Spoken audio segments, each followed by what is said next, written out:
মাত্র 15 দিনেই সড়কে ঝরে গেছে 400-র বেশি প্রাণ, যেখানে গেল বছরে এই সময়ে এই সংখ্যা ছিল 390 জন। এজন্য এবছরে ঈদের আনন্দ বিষাদে রূপ নিয়েছে শত শত পরিবারে। বাংলাদেশ যাত্রী কল্যাণ সমিতির সাম্প্রতিক প্রতিবেদনে উঠে এসেছে সড়ক দুর্ঘটনার ভয়াবহ চিত্র।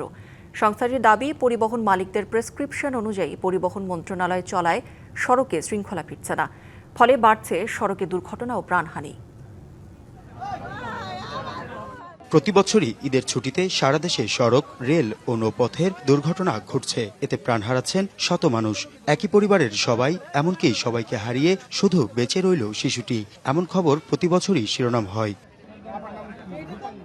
এবছর আগের সব রেকর্ড যেন ভেঙে গেছে। ঈদ যাত্রা শুরুর দিন 21শে মে থেকে কর্মস্থলে ফেরা 4 জুন পর্যন্ত 15 দিনেই সড়কে প্রাণ গেছে 402 জনের। গেল বছর এই সংখ্যা ছিল 390 জনের। যাত্রী কল্যাণ সমিতি বলছে, মহাসড়কে অটোরিকশা অবাধে চলাচলে সড়কে দুর্ঘটনার ঝুঁকি বাড়িয়েছে।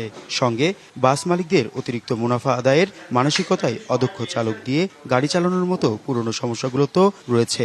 সড়ক পথে দীর্ঘ যানজটের ভোগান্তি, অতিরিক্ত ভাড়া আদায়ের কারণে সামর্থ্যহীন মানুষের বাসের ছাদে, ট্রেনের ছাদে, খোলা ট্রাকে পণ্য বোঝাই ট্রাকের উপর করে যাতায়াতের কারণে দুর্ঘটনা ও ভোগান্তি দুটোই বেড়েছে।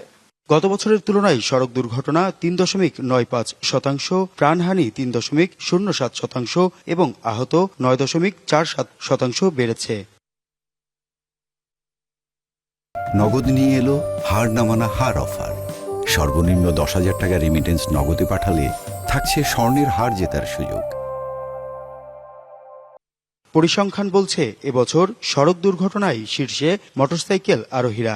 153টি দুর্ঘটনায় নিহত হয়েছেন 159 জন। এছাড়া ট্রাক, কাভার্ড ভ্যানে 21.4 এবং ব্যাটারি চালিত রিকশায় দুর্ঘটনার শিকার 12.34%। অনুষ্ঠানে সড়কের শৃঙ্খলা রক্ষায় চালকদের সঠিক প্রশিক্ষণ ও দক্ষতার ব্যাপারে সচেতনতার আহ্বান জানান যানজট বিশেষজ্ঞ।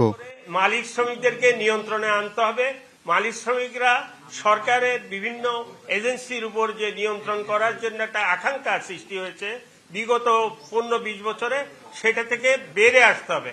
সরকারের বিভিন্ন এজেন্সির মাধ্যমে এটা নিশ্চিত করতে হবে, সম্পূর্ণভাবে 100% নিশ্চিত করতে হবে।